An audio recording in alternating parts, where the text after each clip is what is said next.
We grant life to his tears, and more, our mercy. And Priam is the first to have the fetters and tight chains taken off the fugitive. He speaks to him with words of friendliness.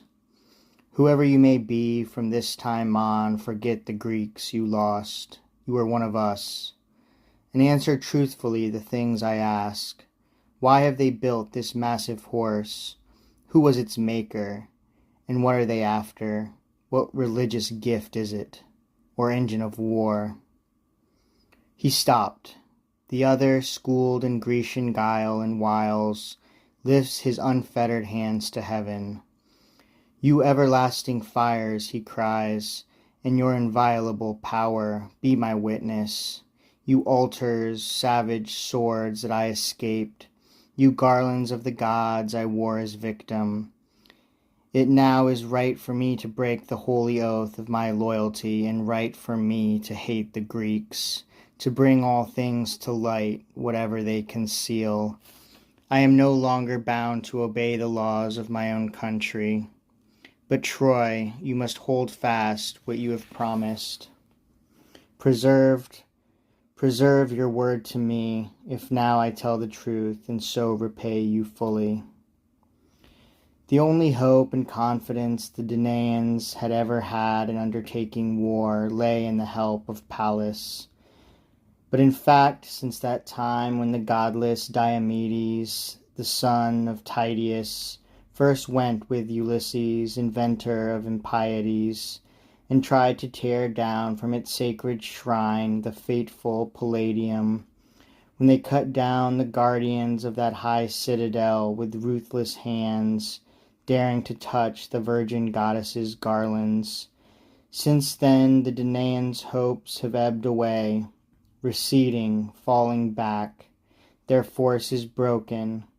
The mind of Pallas has not turned toward them.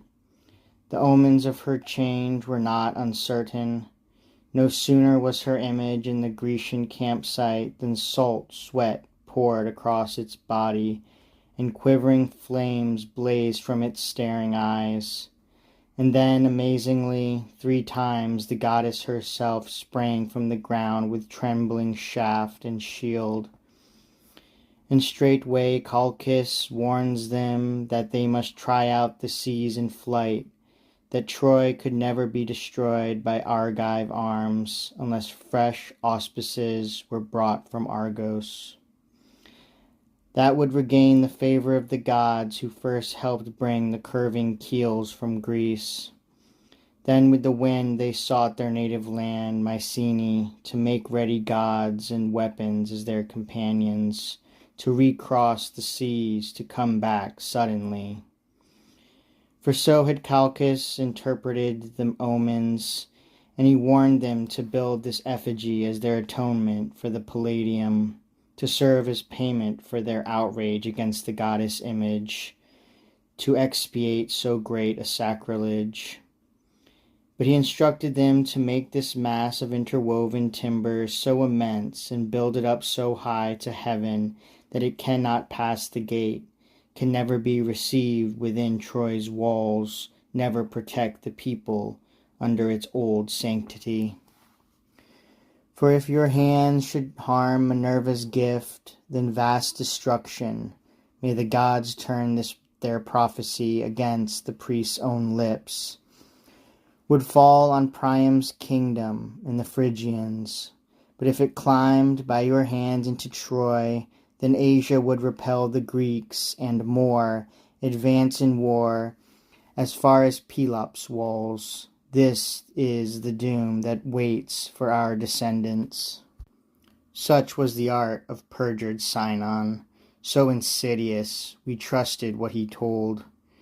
So we were taken in by snares, forced tears, yes, we, whom neither Diomedes nor Achilles of Larissa could defeat, nor 10 long years, 1,000 gallied fleet. Now yet another and more dreadful omen is thrust at us, bewilders our blind hearts. Laocoon, by lot named priest of Neptune, was sacrificing then a giant bull upon the customary altars, when two snakes with endless coils from Tenedos strike out across the tranquil deep. I shudder to tell what happened. Resting on the waters, advancing shoreward side by side, their breasts erect among the waves, their blood-red crests are higher than the breakers, and behind the rest of them skims on along the sea. Their mighty backs are curved in folds, the foaming salt surge is roaring. Now they reach the fields, their eyes are drenched with blood and fire, they burn, they lick their hissing jaws with quivering tongues. We scatter at the sight, our blood is gone.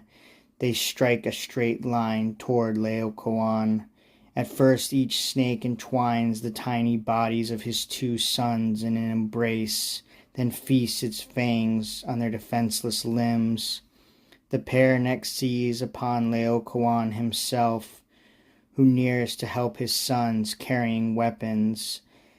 They wind around his waist and twice around his throat. They throttle him with scaly backs. Their heads and steep necks tower over him.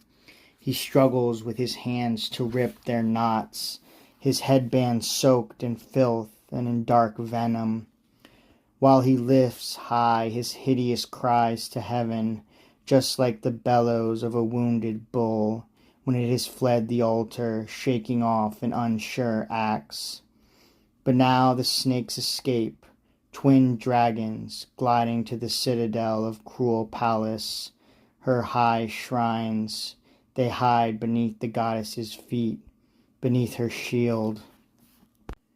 At this, a strange terror takes its way through every trembling heart.